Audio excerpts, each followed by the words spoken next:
swim coach has now been arrested for sexually harassing and sexually assaulting underage swimmers. Let's put up his picture full mass here. The Atlanta police have arrested John Michael Bieber and charged him with 3 counts of sexual assault on a child by one in a position of trust. Investigators say the charges stem from a time period from 1997 to 2002 when Bieber worked as a swim coach in Colorado for the club Boulder Swimming. According to officials, this individual allegedly had inappropriate sexual contact with multiple swimmers from the team, all of whom were underage, all of them. Authorities say Bieber left his job with the team when the allegations initially surfaced in 2022. So this guy was known to do this since the 90s. Follow this. He gets exposed to some degree in 2002. So what does he do? He decides to leave that marketplace and go somewhere else. A former swimmer told CBS 46 News, which is a local news station in Atlanta, that she was 17 years old when Bieber began coaching her Dynamo Club team. And even after all of those years, she definitely remembers Bieber.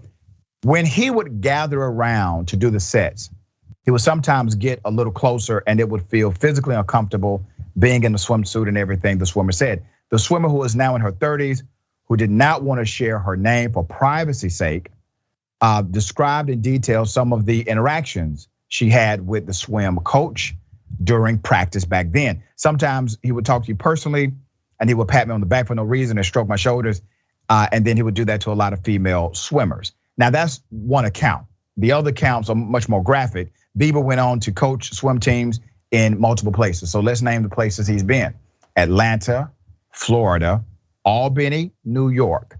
The Boulder County DA says it has not identified any other victims connected with his time with those teams.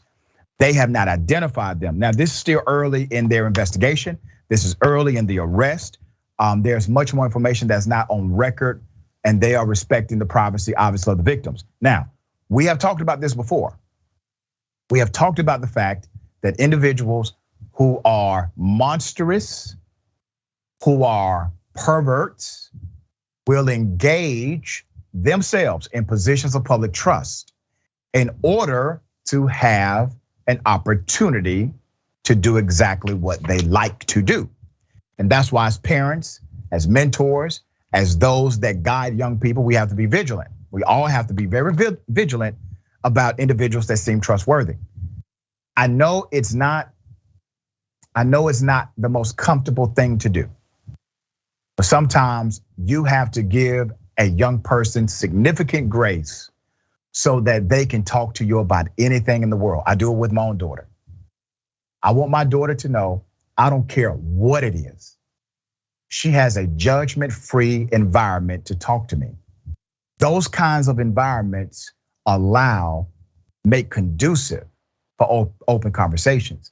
And that's what's needed when somebody like this coach steps out of line. The young person has to feel safe to talk about it, all right? Yasmin, we've covered many of these stories. This is just another one. Position of public trust. Charges, in my opinion, are completely accurate here. Yeah, and I'm not a mother, but I'm of mothering age, I guess. And it is kind of a factor whenever you consider, do I want to have kids one day? It's scary, especially having a young girl, I think for me is particularly frightening. But I always think of my own childhood whenever I hear stories like this, and I kind of marvel at how somehow I managed to come out of it unscathed. And I think that was just luck for the most part. And I think it's terrifying to think of the evils that children have to face in their lives, even children who have the most well-intended and dutiful parents who are there to look out for them. But the reality is is that kids aren't raised in a bubble. The community raises these children. However, that community actually manifests itself. So even if that includes, whether that includes family members and a very tight group of friends, or if it includes people like, swim coaches and gymnastic coaches and things like that, it's sad that we can't trust adults to be adults. And it's sad that children are made to deal with trauma that would screw up most adults. Yeah, that's right. Very well said. All right, we're gonna keep our eye on that story because it's still developing, okay?